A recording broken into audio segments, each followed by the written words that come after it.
Alright guys, working on the pinball machine again tonight, down here in the cold basement. Doing a little bit more prototyping. Like if you recall in one of my other videos, I was talking about how I had dropped the playfield. This is an old Gottlieb. I've dropped the playfield from this height to that height. The problems that this creates relates to the apron and the plunger. The other thing that I've done is I've shoved the table that way about 1/2 inch. It's the thickness of the rear skirt. So what I'm trying to do now is to accommodate for that. This is the old pinball playfield that's underneath of this. This is not my white wood yet. I'm doing it this way because I get the benefit of looking and seeing how Gottlieb had laid some of their woodworking down, and I can utilize the holes for sort of like reference points. I went ahead and constructed the ball chute underneath it here. I just got this little finisher that I'm experimenting with because there's a large gap to do there. It's not really that big of an issue. What I think I'm going to do is tack a piece of metal onto the back of the apron that's going to stick up a bit, and it's just going to act as a finisher when you plop it in place. If you got your lock bar off. This was another trick because this is a Williams lock bar. One thing I did today was I manufactured some J-hook assemblies to hook the backside of the playfield. So the backside of the playfield is secured. I've also went ahead and added in the, I can show you. Let's get this stuff out of the way.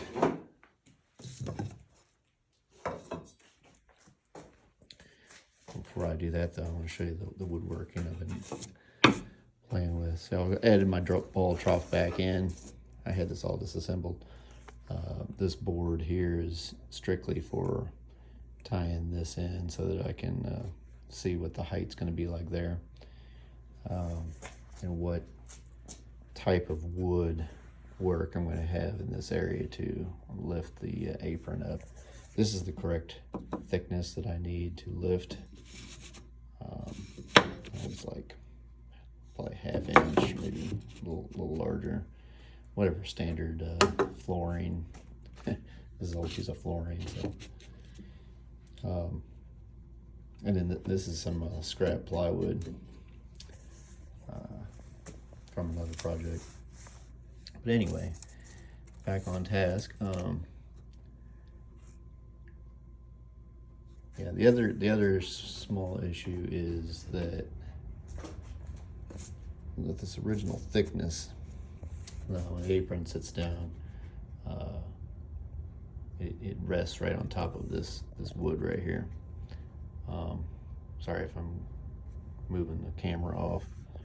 Kind of new at this. So what I have to do to accommodate for that is I'm basically going to grab some more of this wood in a slightly larger thickness, and I'm just going to run it just past the apron on both sides. In fact, this may be a little bit too much for me here. I might be able to trim that off and reuse it. We'll see. So I'll have a little bit of a higher piece coming out of the apron, like so. And that just, strictly it's unnecessary. I just think it'll look nicer once it's all together. And you have this instead of that, which I don't really care for. So really don't even like it on the Gottliebs. If you look at theirs, you can see also, I mean, the glass is back in here, and then you have the bare seal. But you can see there how the apron just sort of rests on top of that wood. It doesn't overlap the wood in any way.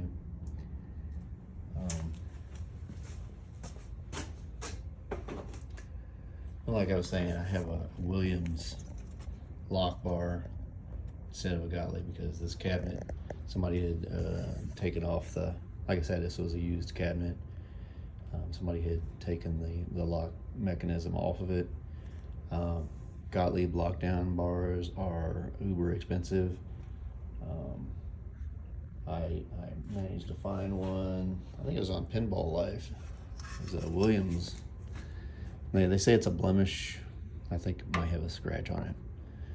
So, in any case, it's good enough for my purposes. But I needed the Williams lockdown bar to accommodate this, and I found one on eBay for relatively nothing,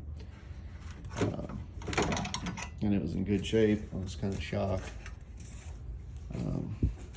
It has some corrosion on the top, but overall it's not bad. I can wire wheel this or evapor rust it or something and clean it up.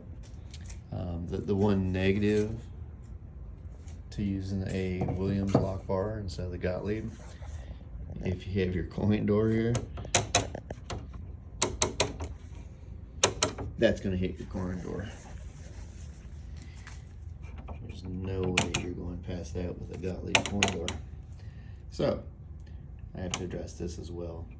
The other issue is you've got your coin mechanisms up here. If you're planning on using coins, forget it, because that's not going to work at all. It has no accommodations. Not a problem for me. I'm not doing anything with coins. This is, like I said, prototype for a theme that I like. It's gonna be a personal machine. I am gonna put the coin fascia back on here, but it'll be non-functional. And even to have the fascia on here, I'm gonna have to put a small hole here and one over there in the same area, because there's nowhere for the screws to travel through the fascia.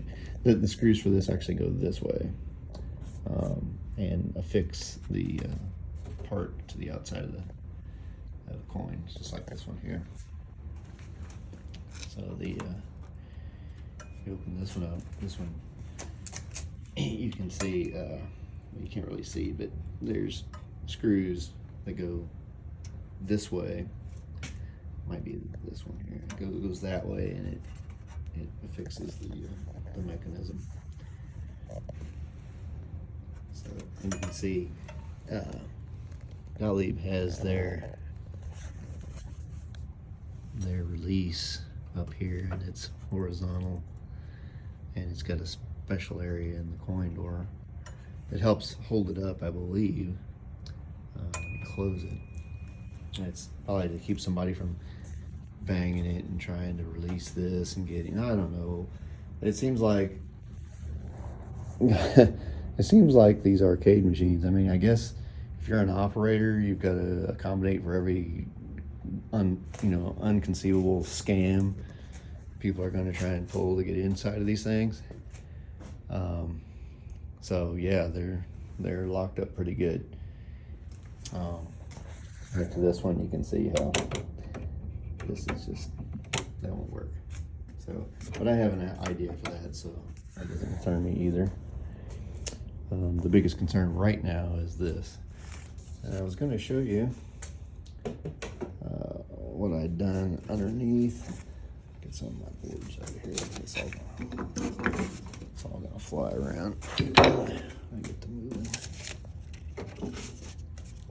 All my prototype stuff. Now I haven't pulled this up since I added this in, so we'll see what kind of trouble I run into. All right. I'm trying to do this one-handed too. There we go. All right.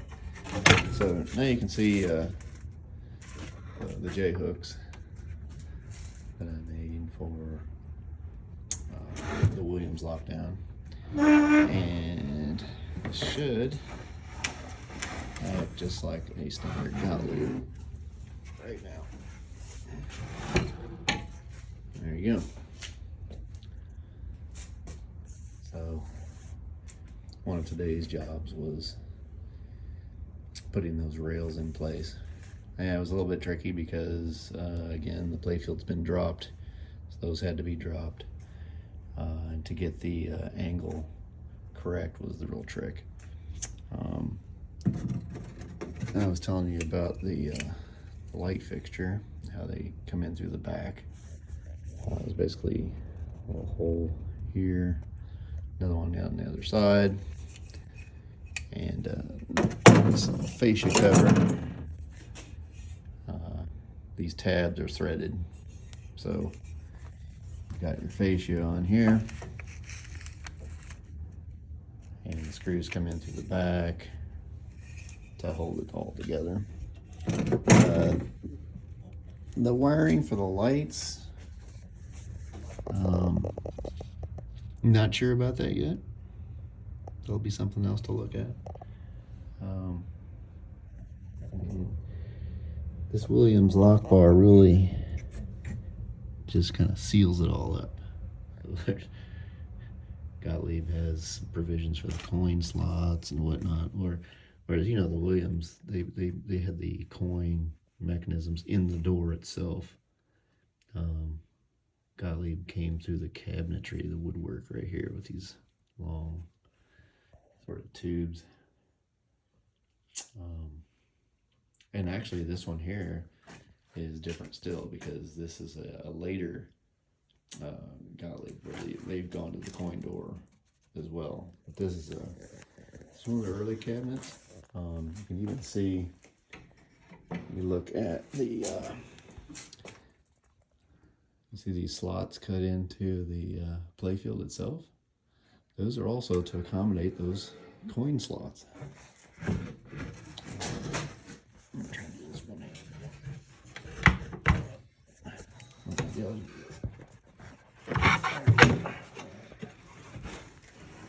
Alright, so I'm going to slide in.